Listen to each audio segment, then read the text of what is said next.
Did you guys see that news report of the teenage kid in Australia? Anybody see that? Nobody watches the news but me? I just guess I care more.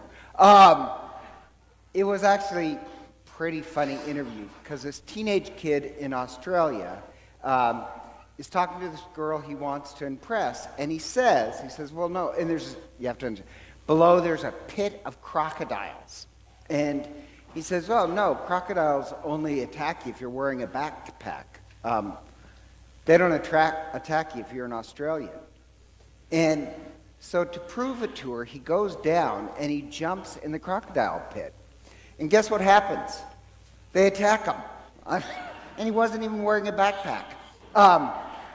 But they rescue the guy. He's in the hospital, all bandaged up, and that's when they interview him, and he's telling this story. And the reporter says, now, do you think you are partly responsible for this? And he said, well, why? It's the crocodiles who did it.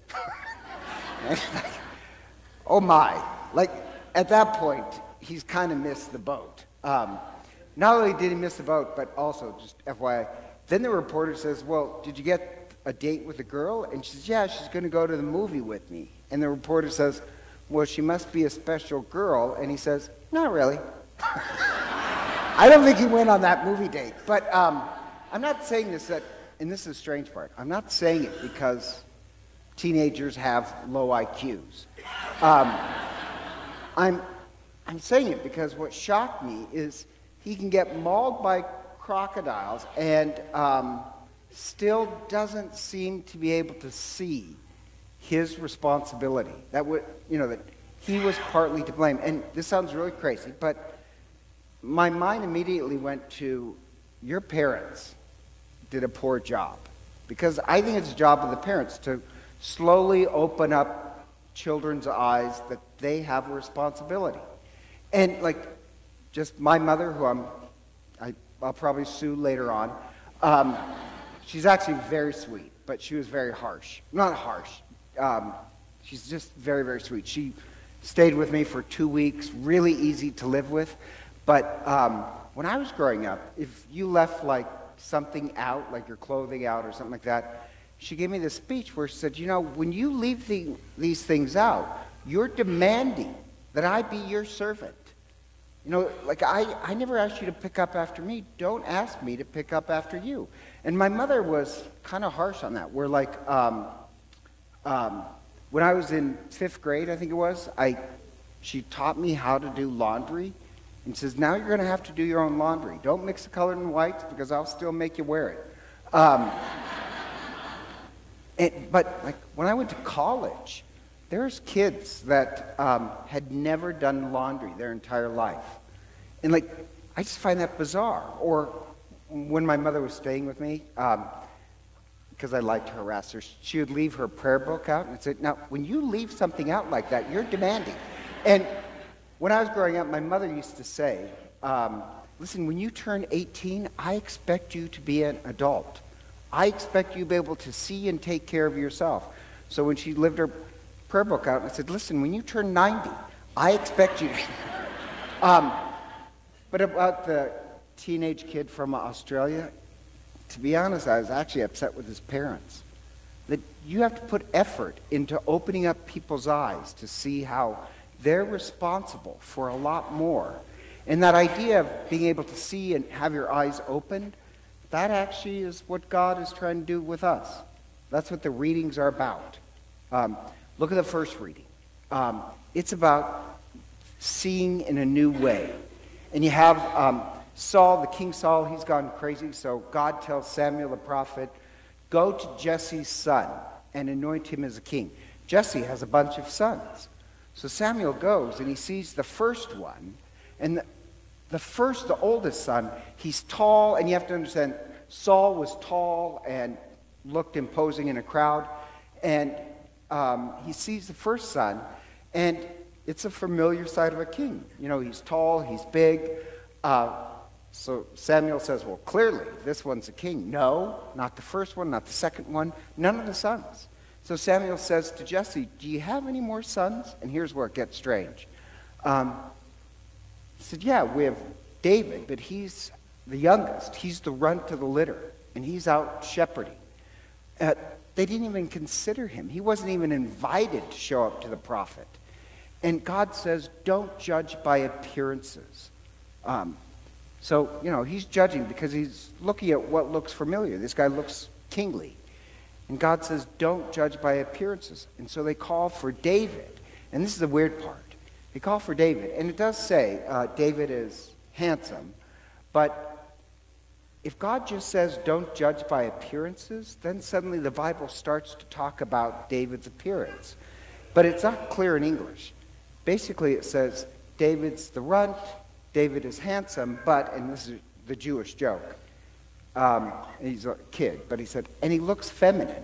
That's actually what it says. And so, like, Saul is like, no, this one is going to be the great warrior king. It's somebody who you would never guess, because God judges.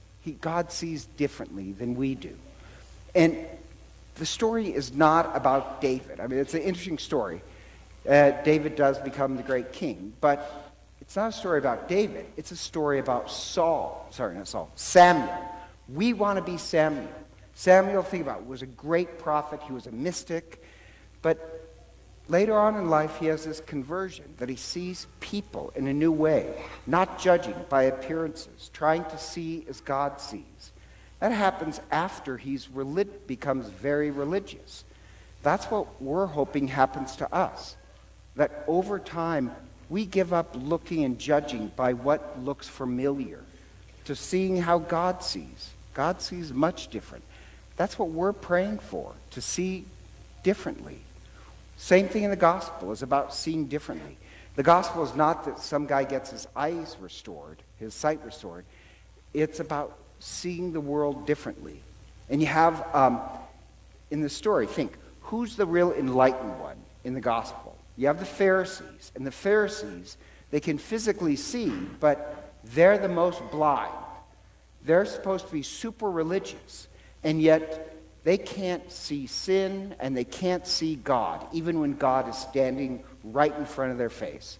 They consider the person who's sick or born blind or crippled obviously a sinner. That's not a good definition of sin. They can't even recognize sin, and they call themselves religious. Christ can be standing right in front of them, and they can't even recognize the presence of God. Opposite of that is the blind man. And the one good thing the blind man has, believe it or not, is that he knows he's blind. And Christ heals him, and he's able to see, and that's not the big part. He's able to see, but if you notice, once he starts getting persecuted, then suddenly that's when his eyes are really opened. He gets persecuted, and he has to stand up for his faith. And then there's this even deeper conversion, where he ends up being really able to name what sin is. He's the one who ends up seeing God, and he's the one who, in the last line, ends up truly worshiping God because his eyes were opened. His eyes were opened when he had to fight for his faith, and that's when things really start to change. And now, here's the point. That's what we want to happen to us. We want our eyes to be open, to see sin and God in new ways. We want to be the blind man whose eyes were opened. Then he takes responsibility. And the other thing about this I love, it's actually a story about what happens after baptism. You have this baptismal theme, because just to let you know, one of the words for baptism is enlightenment. So when you get baptized, you get a candle because the light of the world is inside you. You have been enlightened. So what it says is not that he's able to see. What it says is that he was enlightened. And one of the code words in the Bible for baptism is enlightenment. He's enlightened. And you notice it happened at the pool of Siloam, which in Hebrew means one who is sent. The prophecy of the one who is sent is about Christ. He was baptized into Christ. So it's about baptism, but actually what happens after baptism. After he's baptized, then he's persecuted. And that's when he really understands what sin is. And he understands how religion is broke. They're persecuting him for the wrong reasons. He understands religion is broke. And that doesn't mean because religion is broke, he gets mad and says, well, I'm not going to have anything to do with religion. He doesn't react in anger. He acts in true worship. The point is supposed to be about us, that during Lent, we're the ones who, we want a deeper conversion after baptism. Baptism doesn't celebrate that you're converted. Baptism celebrates that you're going to spend a life being converted. We want to be the ones who, year after year after year, our eyes are open to see in different ways how we're responsible. And if you're the same, if you see the world the same familiar way that you've always seen it, and 10 years later the same thing, that's a bad thing. Year after year, we're hoping for deeper conversions. And the reason why I mention that is that the whole purpose of Lent is to show those who are entering the church, sitting up here, this is what it means to be baptized. That year after year after year, we're asking that our eyes be open, that we have a deeper conversion. And so during Lent, last week, it was a first scrutiny. That's where we prayed that our eyes are open to see our personal sins. You know, that's actually pretty easy. Where, like, my sin is probably I have anger, anxiety issues. Deacon Brian, let's just be honest. His sin is he covets his neighbor's ox. It's true. He has problems. That's personal sin. On the second Sunday, on the second scrutiny, what we pray is that our eyes be open to recognize social sins. And social sin does not mean sins of being impolite. Social sins are how religion is broken. It's systematic sins, things that we all do together. That, yeah, religion is broken. Open our eyes to it. Our nation, it's broken. The world is broken. And systematic sins, they're harder to see because you can say, well, I'm a good Catholic. I'm not broken. It doesn't matter. Or you can say, well, I'm a good American. It doesn't matter. We have problems in our world. And you're partly responsible just because you're a member of it. We want our eyes to be open, how the systems of the world, even religion, it's broken. We don't want to be ignorant. We pray. I forgot his name all of a sudden. Nieberg, do you guys know who Nieberg, Reinhold Nieberg? He was a famous theologian during the civil rights, brilliant guy. But he said, he was a pastor, he says, you know, my people individually, they're really good people, but together, they don't understand how, united together, they're responsible for part of the problems in the world. That's a systematic sin. What we pray is that our eyes are open, that we can see how we're responsible for sins that we commit together.